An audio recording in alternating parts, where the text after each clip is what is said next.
오늘 우리가 살펴볼 주인공은요, 대한민국의 1등 기업 삼성전자가 집중적으로 투자하고 있는 곳, 그리고 정부에서도 지금 집중적으로 밀어주는 곳, 바로 비메모리 반도체 쪽 섹터입니다. 반도체 슈퍼사이클. 네. 진짜 이거 얘기 들으면 시청자분들 중에 리모컨 집어던지는 분들 있을지도 모르겠는데 네네네. 진짜 반도체가 가긴 가나요? 맞습니다. 반도체 슈퍼 사이클이 온다는 이야기가 사실 작년에도 나왔었죠. 코로나의 상황도 있었고요. 공급망에 대한 부재들도 있었고요. 또 우크라이나, 러시아라는 악재들도 좀 시장에 있었던 것 같습니다. 하지만 최근에 보게 되면 삼성이 비메모리 반도체 상당히 사활을 걸고 있어요. 용인에 300조 정도 투자, 해외까지 포함해서 450조 투자 이슈를 발표를 했습니다. 이번에 삼성전자의 실적을 보게 되면 엄청나게 안 좋게 나왔어요. 그러니까 이번에 어닝 쇼크. 그렇죠. 어닝 쇼크가 나왔죠. 네. 여기서 재밌는 사실은 비메모리 반도체 분야는 또 수익이 잘 나왔어요. 결국은 메모리 반도체가 나쁘게 나온 거지 비메모리 반도체 쪽은 지금 괜찮다라는 거죠. 두 번째는 이게 캐펙스라고 해가지고 설비 투자가 축소가 됐을 때 시장은 항상 반등이 왔었어요. 삼성전자도 결국은 감산 조치를 하겠다고 발표를 했습니다. 캐펙스가 조금 줄어드는 시점이 뭐다? 이제 반도체는 반등하는 시점이다. 그렇다고 하게 되면 이제는 우리가 이 비메모리 반도체 쪽은 봐야 되는 시점이다. 세 번째 이유는요, 2023년도에 바뀐 게 하나 있어요. 뭐가 있어요? 2020년에는 없었던 아주 생소한 단어, 먹거리가 새로 나오게 됩니다. 그게 뭐냐? GPT, 챗봇, AI. AI의 핵심이 뭐냐? CPU, GPU고, CPU, GPU의 기반은 뭐다? 비메모리 기업이에요. 항공, 우주, 자율, AI, 뭐 여러 가지 모든 분야에 비메모리는 이제 필수적이다. 파이가 점점 급속하게 커지고 있다는 거죠. 2022년도에 반복됐던 뉴스와는 달리 2020년도에 비메모리 기업들은요, 꼭 한번 지켜보셔야 될 때가 됐습니다. 아니, 반도체가 지금 싸긴 싸다라는 의견에 대해서는 동의 안 하시는 분들이 없을 것 같은데 과연 다른 고수님들은 어떻게 생각했을지 보여주시죠.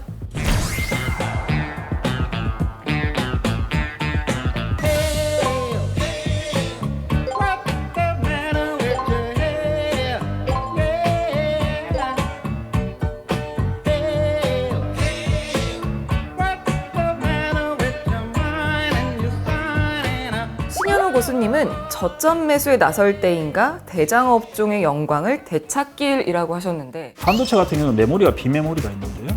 여기서 재밌는 내용이 있어요. 메모리가 먼저 오를까 비메모리가 먼저 오를까, 주가가. 지금 제가 오늘 가져온 게 비메모리를 가져온 이유는 뭐냐면, 과거의 통계를 보게 되면요, 메모리 업황이 바닥을 찍었을 때 비메모리 업황이 바로 반등을 시작합니다. 그렇다고 하게 되면 현재 메모리가 상당히 안 좋고, 하지만 바닥 근처에 왔다고 보여지는 거죠. 그렇다고 해야 되면 지금은 확실히 비메모리 섹터는 이제 매수 시점이다라고 보여집니다. 정재훈 교수님이 정부가 밀어주고 대기업이 끌어주는 관심 가져야 할 섹터라고 하셨는데, 실제 비메모리 반도체 관련한 정부의 주요 정책이 있을까요? 2040년도까지 정부에서 클러스터 단지를 구성을 하기로 이제 계획을 발표를 했죠, 최근에. 그런데 이 규모가 어느 정도냐면요, 세계 최대 규모입니다. 두 번째, K-칩스법이 드디어 통과가 됐죠. 미국과 유럽은 어떻게 했다? 자국의 기업들에게 세제 혜택을 줬는데 대한민국은 이 세제 혜택을 주지 않았었어요. 이번에 이제 이게 통과가 되면서 세제 혜택이 대기업 같은 경우에는 8%에서 15%까지 늘어나게 됩니다. 이게 얼마나 크냐면 공장을 새로 하나 지을 수 있는 돈이에요.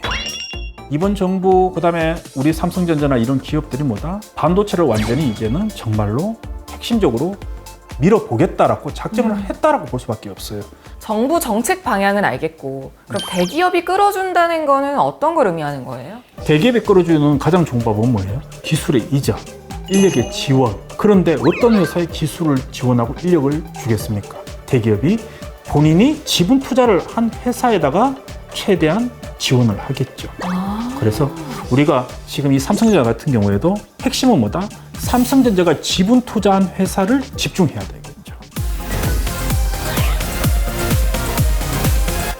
삼성전자가 지분 투자를 했다고 하니까 왠지 보물 창고를 여는 느낌일 것 같은데 네. 공개해 주시죠. 네.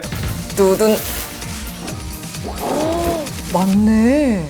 이 회사들 전체적으로 다 괜찮아요. 그리고 이거 외에도 좀 추가적으로 있습니다. 좀 낮은 회사들보다는 역시 좀 지분이 높은 회사들이 주가에 움직임이 또 좀 더 가파를 것이다라고 판단이 됩니다. 특히 뭐 SNS텍 같은 종목들은 최근에 상당히 주가가 잘 올라가고 있죠. 장비 회사들이 최근에 트렌드는 조금 더 부합하는 회사들이다. 결국은 투자를 한다는 이야기는 땅을 짓고 공장을 짓고 당연히 새로운 장비가 들어가겠죠.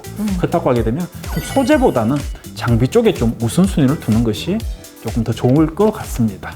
그래서 저기서 뭐가 제일 좋다고요, 교수님? 궁금하시면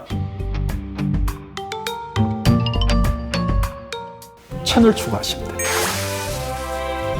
알짜 기업이 궁금하신 분들은 카카오톡 채널에서 필살기 고수회전을 검색하시고 채널 추가해주세요. 이런 비메모리 반도체 주들은 네. 언제 사면 돼요? 이미 지분 투자는 오래전에 한 것 같은데. 하락 구간 이후에 충분히 바닥을 다진, 그죠? 그리고 초입 구간에 있는 종목들 위주로 일단은 첫 번째 좀 컨택을 해야 되겠다. 이게 첫 번째 조건이고요. 그리고 121선 위에 있는 것은 뭐다? 장기 추세가 전환이 됐다는 뜻이라고 이야기를 해드렸습니다. 그럼 당연히 뭡니까? 121선 위에 있는 종목을 컨택을 해야 되겠죠. 세 번째는 일목균형표입니다. 일목균형표도 네. 봐야 돼요? 네, 구름대 아래에 있는 종목들보다는 121선 위에 존재하면서 구름대를 갓 돌파한 종목들, 비메모리 반도체 종목들은요, 이런 타점을 잘 잡는다고 하게 되면 어떤 급등주 못지않게 다이나믹한 모습을 좀 볼 수 있을 거라 생각됩니다. 우리가 지금까지 어쨌든 국내 제일 큰 1등 기업 삼성전자의 지분 투자 기업들을 살펴봤잖아요. 이제는 삼성전자가 지분 투자를 하고 있지는 않지만 본인만의 기술력이나 능력이 되는 이 비메모리 기업들도 많이 있는데 향후에 대기업들이 또 지분 투자를 할 수도 있겠죠. 그 핵심 종목 세 종목을 제가 오늘 뽑아왔습니다. 문원영 고수의 비메모리주 반도체 탑3 함께 볼게요. 한미반도체.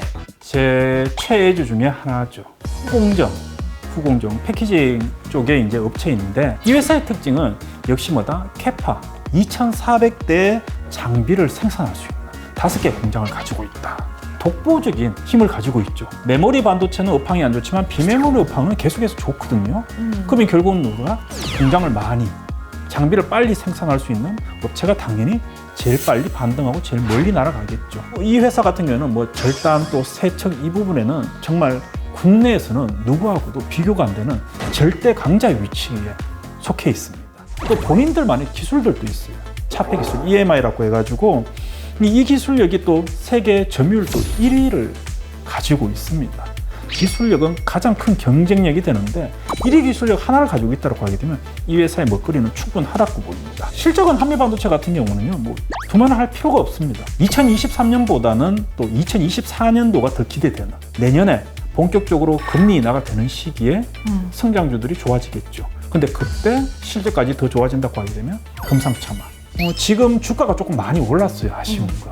너무 조금 올라왔는데 대략적으로 뭐 정고점 한 17,000원대 정도까지 주가가 내려온다라고 하게 되면 우리가 최선호적으로 잡아야 되는 종목이 아닌가. 아니 요즘 이렇게 잘 가는 종목이 3위면 1위랑 2위는 얼마나 대단한 종목일지. 2위 볼게요. 가온칩스. 가온칩스라는 회사는 상장된 지 얼마 안 됐습니다. 근데 중요한 것은 제가 신규 상장률을 그렇게 좋아하지는 않습니다. 그런데도 불구하고 가온칩스라는 회사를 2위로 한미반도체보다 더 좋게 가지고 왔습니다. 그러니까요. 이 가온칩스가 어떤 회사냐면요, 디자인 설계 회사입니다. 무슨 이야기냐? 비메모리 반도체는요, 팹리스와 파운드리가 있어요. 팹리스는 설계하는 회사, 애플, 뭐 엔비디아 이런 회사고요. 얘네들이 설계도를 만들어서 대만 TSMC에 주면 얘네들은 설계도를 보고 이 제품 만드는 거죠. 이게 파운드리 회사죠. 근데 그 가운데 과정에서 이 설계를 꼼꼼하게 재단을 해주는 회사가 바로 이 가온칩스라는 회사다라고 보시면 될 것 같아요. 문제는 이런 회사가 사실 국내는 아직까지 별로 없다라는 거죠. 대만에는 상당히 많이 있습니다. TSMC 산하에 수백 개의 회사가 이런 디자인 하우스 회사가 있는데 주가가 TSMC보다 더 높아요. 시장에서 평가가 더 좋다라는 거죠. 현재 국내에서 SoC 디자인부터 해가지고 PSI 설계 솔루션까지 할 수 있는 회사가 가온칩스뿐이고, 가온칩스는요 삼성전자와 10년간 같이 협력을 해서 10년이나? 네, 10년 가까이 이미 파트너 관계에 있었고 2017년도에는 공식 파트너로 또 인정을 받았습니다. 그렇다고 하게 되면 가온칩스는 뭐다? 향후에 삼성전자의 지분 투자를 받을 가능성이 있다라는 거죠. 우리가 주목해야 되는 것은 투자를 받게 되시 그 주가의 상승폭은 상승 엄청나겠죠. 그래서 우리가 이 종목도 계속 좀 집중해서 꾸준히 관찰을 해야 된다는 거예요. 아니 신규 상장주랬는데 가격이 그렇게 낮지 않네요. 네, 아무래도 시장에서 이미 소문이 났던 거죠. 그럼 사면 안 되는 거 아니에요? 그렇죠. 지금 당장은 매수는 안 되겠죠. 60일 정도까지 주가가 내려온다고 하게 되면 그때는 우리가 매수 생각으로 한번 접근해 보는 것도 좋을 것 같습니다.